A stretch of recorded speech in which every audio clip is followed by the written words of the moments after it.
What's up, guys? It's Kyle Whissel and Treasure Davis. We are here to keep the conversation rolling from our mastermind at the Elite Retreat that was in San Diego, where we're talking about our thoughts for the 2019 real estate market. Treasure, you want to give a little recap of our talk? Yes. So we were so fortunate to have Steve Harney in the room, who is the oracle of real estate. He knows all things data and about real estate. And I don't know if you've seen the conversations between him and Gary Vaynerchuk. I think we should talk about that because I think it's a controversial topic. Well, let's make sure we talk about who is Steve Harney. So he's the oracle. What does that mean? He knows everything real estate. He knows all the data. In my opinion, I don't know if this is his technical term, but he is a research analyst on market trends and market in general. And when he predicted the market before it did that, and so he reads all the data from all these sources, puts it into a pretty package so that whether you really like data like Kyle does, or if you just need to know what you need to know like I do, it kind of fits no matter where you're looking. And that's called Keeping Current Matters. And so we post that, we use that in our business every day just to make sure we're giving stats and data and all of that. We use it in our listing presentations as well. And it's a really great, dialogue for us. Obviously, then we break it down into what is going on in our specific market, but it's a really great overall of what's going on in the market so that we can watch the trends and what's going on. Yeah. And so every market's different. So that's something that's really important to understand is what's happening in San Diego, where we are, what's happening in Colorado Springs, where Treasure is, and what's happening in New York City. Three completely different markets, different price points, different, things that cause markets to go up and down. So as we talk through stuff, just make sure you understand and relate to what's happening in your market. Don't assume because something's happening in San Diego, that's what's happening in your market or what's happening in Treasure's market, because our two markets are different right now.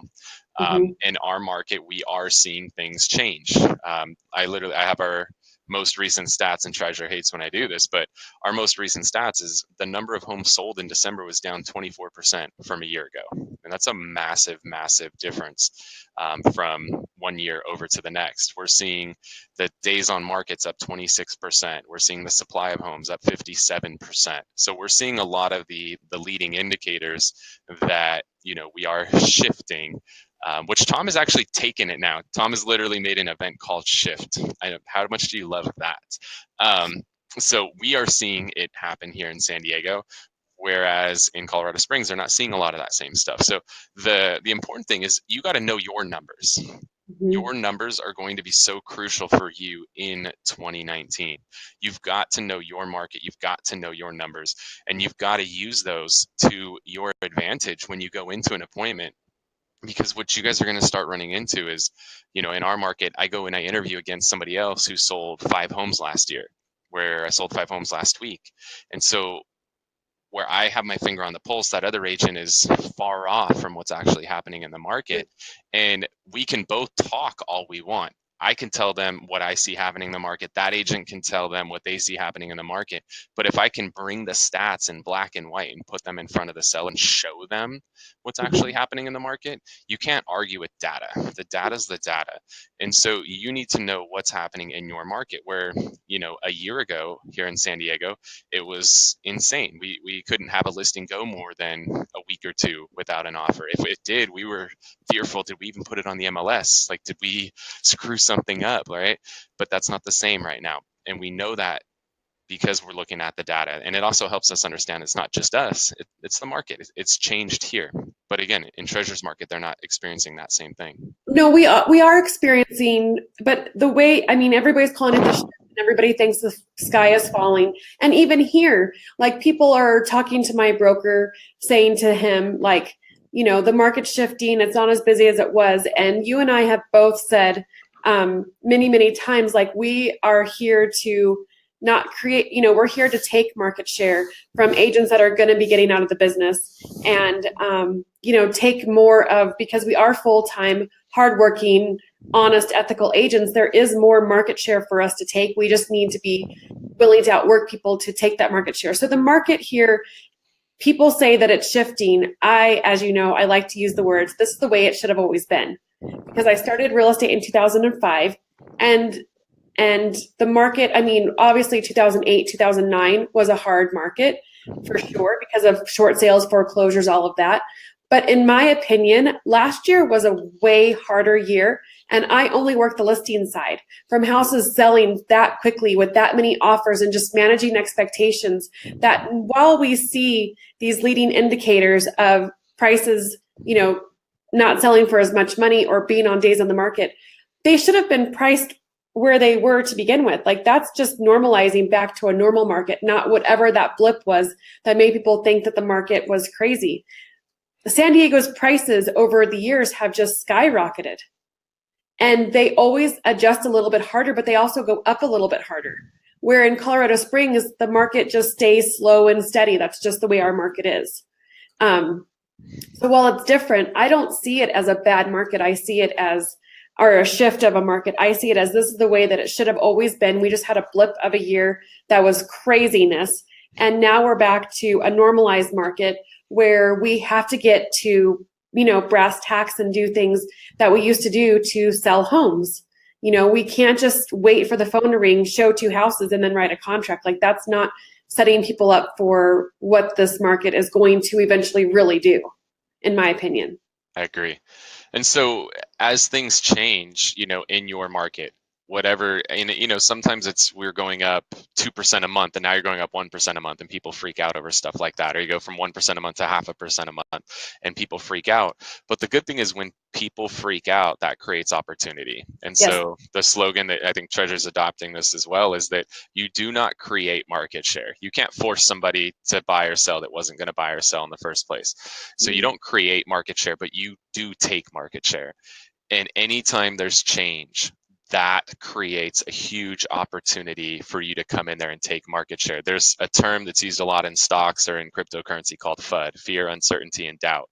And so there's a lot of FUD in the market right now. There's a lot of people that are freaking out, thinking it's the end of the world. And so whenever that does occur, that just creates massive, massive amounts of opportunities for you. So Treasure, what are some of the opportunities that you see that you guys are going after? So are really, again, we're not going after new business. We already know what works for us. We're just drilling in deep for what we know works for us because over the last few years, we've stayed really surface level. And so now we've really honed into, we know what works good for us. So what works really good for us is agent to agent referrals. And that's why, you and I both stepped up and we're like, we want to share because when we share, we become top of mind when people have referrals for our areas. Not that that's something that we expect, but we want to be top of mind. And so I remember when I was new in real estate and people would share and give me great ideas. And even still today, I'm thankful for those. And so when I have a referral, I'm going to refer to that person because I'm thankful for what they've shared. So we're just looking at coming at it from that standpoint and just really drilling down when we go to events and when we do things like how can we really maximize and get those agent referrals because we do have a huge business from that. The other for us is our past clients in our sphere. And then we also have geographic farms and demographic farms. Those have been huge for us. And our past clients, making sure that we're reaching out to them and that we're offering them things of value, not just looking for their business, but actually, and taking the time to ask them if they know of anybody that's looking to buy or sell. The answer may be no, that's okay. But before, we've never actually taken the time to ask those questions. And that's a simple question, even down to the way that we ask them when someone calls in and they're like, oh gosh, we're looking to buy a house, we're looking for this. We say to them, well, who referred you? They may have come from the internet, they may have come from who knows where, but it just puts into the back of their mind like, oh, well, they work by referrals. So we need to think of if we know of any referrals. And just even changing little bits of wording is what we're doing to just drill deep, not spread out wide. Because we know so many people that are like, oh, I'm going to take on expireds. Everybody's like, oh, I'm going to take on expireds. And it's like, if that's really your passion and what you need to do for one of your main 6 to 8 to 10 lead pillars, then do it. But you've got to drill in deep. Yeah, I think far too often people go wide and they want to do a little bit of this, a little bit of this, a little bit of this, a little bit of this. I used to be that same way with farming. And I think farming is one of the biggest opportunities that there is right now because when people start to freak out, they start to pull back on their spend. and they don't want to do everything that they've been doing in that market. And that creates opportunity for you to come in there and take away that market share from them. Like my farm right now, and we went through like a weird lull last year where I went like 6 months without a single listing in my farm. And now I have 6 listings simultaneously in my farm. Yeah. And that is, it's a big thing to just keep pushing, keep going, keep going. Or if you're trying to break into a farm, there's a lot of opportunity, because another thing you're going to see happen is some of the old veterans that have been in this for 30, 40 years, they see that, oh man, I got to go back and work hard again. Like the market's not going to sell homes for me. I actually got to go sell homes. A lot of those old school agents, they're going to get out of the business, which is going to create opportunity for you, especially if somebody's been very dominant in a specific farm area. What we talked about at Elite Retreat is go talk to them and see if they have a retirement plan, see if they have an exit strategy. And odds are they don't. Maybe you can give them an exit strategy and say, hey, you know what? Turn your book of business over to me. I'll take care of everything. I'll have you come in, maybe shoot some videos, make some appearances from time to time. But for the first year, anything that comes from that book, I'll give you, and again, it's literally going to be a book because they're old school. I'll give you 75%. Second year, 50%. Third year, 25%. And then go enjoy your family for the rest of your life. You can come in there and take over a market that way, and that costs you nothing up front, which is always cool. Or the alternative is, as they start to fade out, you start to, rise up and take over that farm, because they're not doing all of the work that they used to do. They're not spending the money that they used to spend. And so that leaves an open door for you to come into. Absolutely. Yeah, Sean's got a question. Again, if you guys have questions, make sure to post them. We want to do a lot of Q&A here. So Sean asked, what are some of the items of value that you're sharing with your SOI? So we stole, the year that we all did Tom X, you, Monica, and myself, I stole Monica's idea of delivering the cookies to our database, and nothing more than just saying happy holidays. We're not looking for business. We're not doing anything like that. Just coming from a place of happy holidays. And that has been really a game changer for us, is delivering those little butter cookies. If anybody wants information, I can hand them to them. But we actually ordered them from the Dollar Tree, because people get so much goodies and stuff that they don't need all that. So we did the little things. We put them in ribbon, because we have a lot of weather here, with a pen, notepad, and just dropped it on their door. The thing that we're getting ready to do right now is we are doing a card. I'll have someone grab me one, but we're doing little cards, and then we're attaching a lottery ticket to it and a bag of chocolates for St. Patrick's Day. And we're going to deliver those out to our demographic farms, our geographic farms, and push all those out. So I'm looking at delivering about 1,600 by St. Patrick's Day. So somebody's literally going to drive all over in the snow and deliver these things one by one. Yep. Wow. We're hardcore. Don't mess it's just around. a little bit of snow. It never hurt anybody.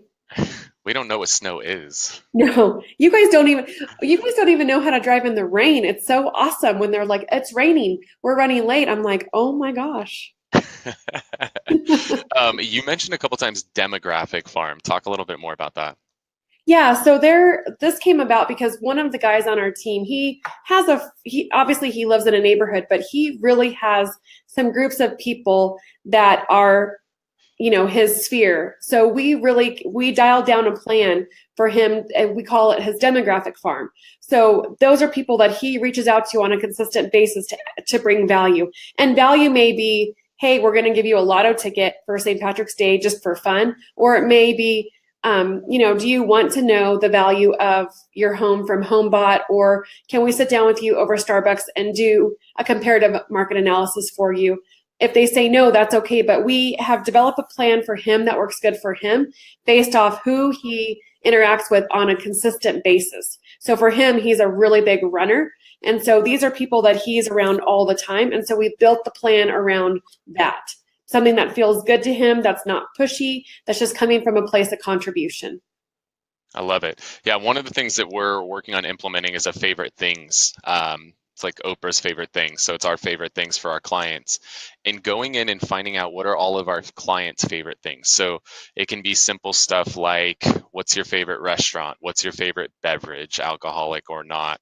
What's your favorite sports team? All of those things. What's your favorite flower? What's your favorite movie? Your favorite actor? Your favorite musician or musical group?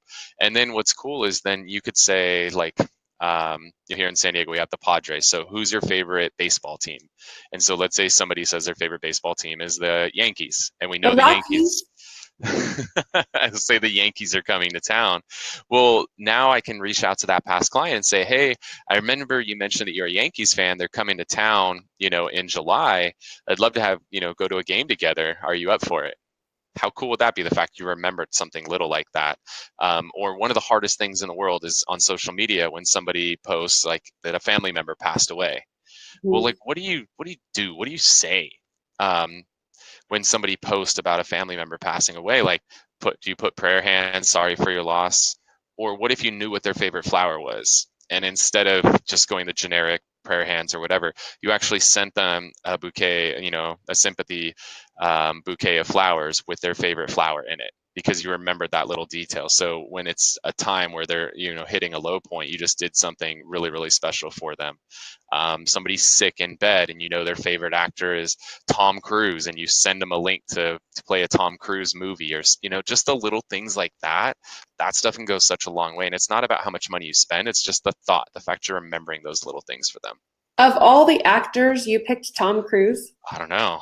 It's just I don't know. It's where I was at. There was a plane that flew by, so I think that's where my head was at. Like Top Gun. Yeah, totally. Again, if you guys have questions, post them in the comments below. We're going to go till 2:30 today, so any questions you guys have, please post them. Treasure Molly's got a question. Yes. On your sellers that leave town or the state, how long do you stay in touch with them? I stay in touch with them forever. I never stop communicating with them because they can always move back or give referrals from places, especially in ours, because most of ours are military clients. So you never know when things are going to do. So we always stay in touch with them as much as we can. I mean, obviously there's people you gravitate toward more than other people. So those become kind of our A clients because, we had this bond with them. But we try to stay in touch with them as much as we can. Facebook obviously makes that really, really easy and good for us. And, I don't watch TV, but I do spend a lot of time on social, and because I'm looking for those opportunities to be able to reach out to them and do things like that. So. Yeah, a really good way to track that stuff on Facebook, they have something called lists. So after you add somebody on Facebook, if you click that, where it said add friend or request to add a friend, click that again, and then it pulls down a drop down with list. And so you should have a list for all of your past clients. And so then what's cool is you can go in there and filter on Facebook and say, only show me posts from my past clients. Mm-hmm. Which makes it really cool. So if you just go in there once a day and you look for those trigger posts, so the post about being sick, the post about somebody passing away, whatever, you look for those triggers. And if you just do that once a day, it's amazing what an impact it can have. And even if it's just to go in there and just look through and write 5 comments a day. Absolutely. Just go through there and just engage with your past clients so that you stay top of mind. It's crazy how powerful that can be. And Molly, same thing for us. We stay in touch with them forever. So we just had another client. They sold and moved to Boston, and now they just moved back and bought an $800,000 house. So that happens all the time. So we always stay in touch with people. Let's see, a couple other questions here. Sean, are you asking this on phone calls or other ways? I'm assuming their favorite things. There's always an opportunity at a buyer consultation or at a listing appointment for them to fill that kind of stuff out. So like when you go on a listing appointment, there's still some time where you actually have to handwrite some stuff into that agreement, assuming you fill it out on the spot. So while you're writing that stuff in, say, hey, while I fill this out real quick, can you guys just fill this out for me? Because there is kind of that awkward where you're writing stuff into the agreement and you're like kind of trying to make conversation, but it's like awkward conversation because you're writing and trying to talk. Well, what if while you're writing the agreement out, you hand them a paper that has the questions of their favorite things and they're filling that out at the same time? So that's a really good way to do it. Now, if you're going back to past clients, just do it via Google form. or any other kind of form out there, Cognito forms, whatever form system you want to use. But that's a way to go back and get it from past clients. And we developed a VIP Facebook page for our past clients, asking them about things we want to change in our business and just making them feel a part of it. So in our VIP page, we ask for favorite things similar to that, but we're also asking them for their input, their data, their comments on things that we're looking to change. And then we give them swag and stuff like that. So that's another way for us to just stay engaged with them and let them know what's going on with us and have them feel a part of the business growth, because a lot of my clients I've worked with for over a decade now.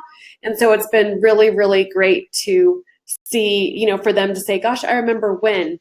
And that's been really fun for them to see that, and to just make sure we're always coming from a place of value, contribution. And we do value their input, because at the end of the day, they're the reason that we have jobs and careers. So we want to know what they have to say. I love it. Again, if you guys have questions, post them in the chat box so that we can get to them. Our goal here is just to answer as many questions as we can. We got 8 more minutes. So whatever other questions you guys have, make sure to post them in there. Let's see, what are some other things that you guys are working on in 2019, Treasure? Things we are working on. You know, we, the end of last year, we completely trashed our buyer consult and our listing presentation. We trashed them all. Started from ground zero and restarted everything. We've rechanged all of our marketing platforms and everything that we're doing, because just the direction we were going wasn't our true direction of what we wanted to do. So one thing that we have coming up that I spoke about when we did our thing was our favorite realtors party. And so this is coming up on the 14th, and it's not a recruiting event. It's just for us to say thank you to our colleagues in this marketplace.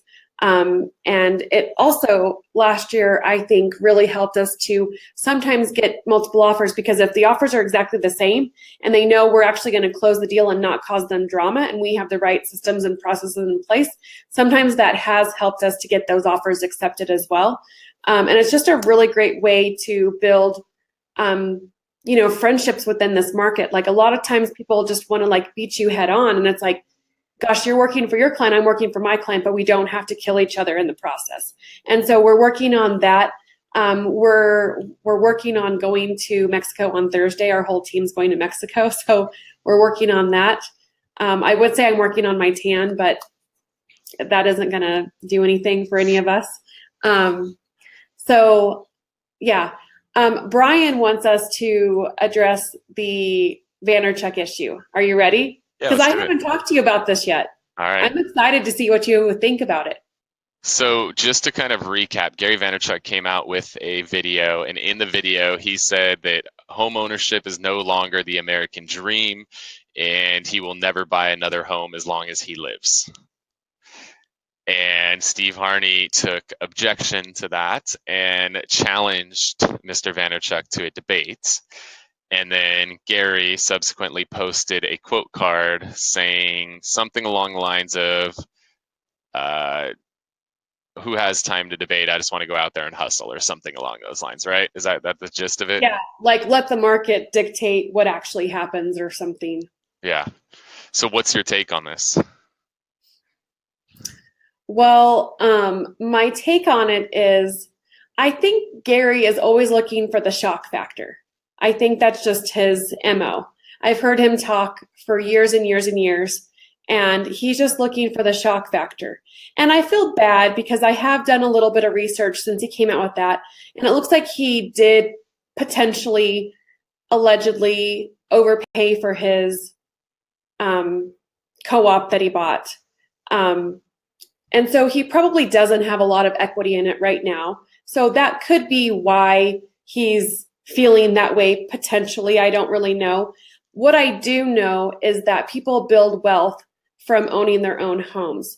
What I do know is that I build wealth off people paying my mortgages when they choose to rent my properties. And I think that there's a time and a season and a reason that people need to rent, but I think that they're going to build more wealth owning their home than they are renting it. And you get to live in it in your terms. and you get to do with the property what you want. If you want to paint the house hot pink, you can paint the house hot pink. If you want to hang pictures on the walls, you can. And I just don't think that the American dream is having someone have that much control over you. It seems like it's actually the opposite of that. And so I don't really understand where he's coming from, especially because, just to be super frank, he has done 2 conferences called Agent 2021 or whatever he calls it. And so the first one I went to, and we actually went there with Tom Ferry. Thank you very much. We went there with Tom Ferry. You can just leave that whole thing. Thanks. We went there with Tom Ferry, and he said to Tom, I'm going to have the biggest real estate conference here. He said that actually to Tom Ferry. I was standing right there. And I thought, what a bold comment, because we're actually all here, like all 40 of us are here because Tom Ferry invited us. And so I thought that was a bold statement. And then this year, it was a smaller venue. And when he had that event, he didn't talk about that at all. He didn't talk about how that's not the American dream. So I don't really know what changed in 2 weeks for his stance, but I would love to hear your thoughts. Yeah, I think there is a time and place for renting, and there's a time and place for owning. I mean, here in San Diego, Coronado Island, one of probably the most desirable places in the world to live, the rent to purchase ratio is completely out of whack. You can go rent something for $5,000 or $6,000 a month that your mortgage would be $15,000 a month. Sure. So in a market like that, maybe it does make sense to actually rent. Like I might rent on Coronado Island someday. So I can't say that there's not a time and a place for it. But I think Gary's coming from a skewed perspective in that he's in the venture capital world. So he's looking at opportunity cost. If I'm putting money into home ownership, that's money I'm not putting into another venture that I'm getting into. And so I think that he's thinking more about himself and his personal situation as opposed to the masses. I think he's also losing sight of the fact that a lot of times you don't have to put any money in to go buy a home, or you can put very, very little money in to buy a home. So while on Coronado Island here in San Diego, it costs significantly less to rent than to own, in Santee, where I live, it costs you $3,000 a month to go rent a house. And you could buy that same house for $500,000. So you could come in there with 3.5% down, and your mortgage is actually going to be about the same, if not less than what it would cost you to rent it. So I think there is a time and a place where renting makes more sense, and probably New York City, maybe it does. But here in San Diego and Colorado Springs, the cost to rent versus to buy a lot of times is about the same. After you factor the tax benefits in, it's cheaper to own in a lot of areas. And if you can get in and you can buy with very little money down, you'd be stupid not to do that, because now you're getting the tax benefits of it, you're getting the appreciation of it. I mean, it's crazy to me to make any kind of generalized statement about home ownership. So I think he's just thinking more about his personal situation as opposed to the masses. That's my take. I really was hoping to have some sort of, to hear them kind of talk about that. But I've heard Gary a couple of times.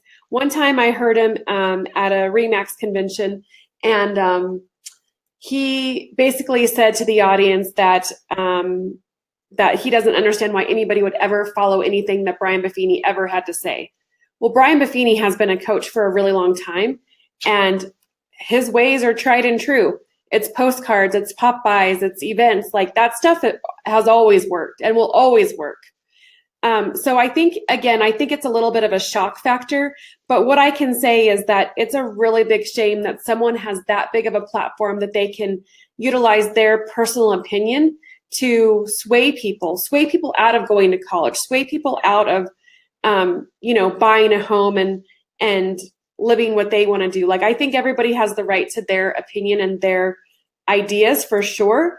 But I just think that it was an interesting platform for sure. And I wanted to show you guys, totally switching topics now, because you didn't even argue. So speaking about that wasn't even as fun as I thought it was going to be.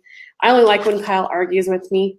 But this is our pop buy that we're going to do for St. Patrick's Day, with a bag of gold coins and then a lottery ticket. And then we're going to attach it to their door and leave it for them. So. I love it. Yep. So cool. that's Molly, that exchange was all on social media. So that was I think Gary did a video I don't know. I had to look a little bit to find the video. He posted it on Twitter. Yeah, it was So on Twitter. Gary posted the video on Twitter. It's like 42-second video. He posts so freaking much on Twitter. It's like you're gonna have to go through like 100 posts to find it. But he posted it on Twitter, and then Steve Harney replied back. So if you just find Gary's video on Twitter, and then you can follow it on Facebook on Steve Harney's page from there. So that is all the time we got for you guys today. If you guys want to continue the conversation, you guys have more questions, you want to get a little glimpse into some of the meetings at our office, stay in touch, ask any other question. We're an open book. We're all about sharing. Just go to the whistleway.com. That'll forward you to our group on Facebook, or reach out to Treasure here on Facebook and just shoot her a direct message. We both come from contribution. We understand that the more we put into this ecosystem, the more the ecosystem will take care of us. So I encourage you guys to do the same, help other agents out around the country, and good things will happen for you guys. Any parting words, Treasure? So Sean wanted to know if we bought the cart or if our office created it. We actually just made it on Canva, and everything on Canva is super easy. If I can do it, anybody can do it. And so that's a really great place to have this made. And then we just had it printed at our local print shop because we love to shop local. And so we just had it printed there. They deliver it for free. And then we just have our office staff put it together. So, yeah. Awesome. All right, Those guys. are my parting words. Love it. Thanks for hopping on, guys. TheWhistleWay.com. We'll talk to you guys later. Bye.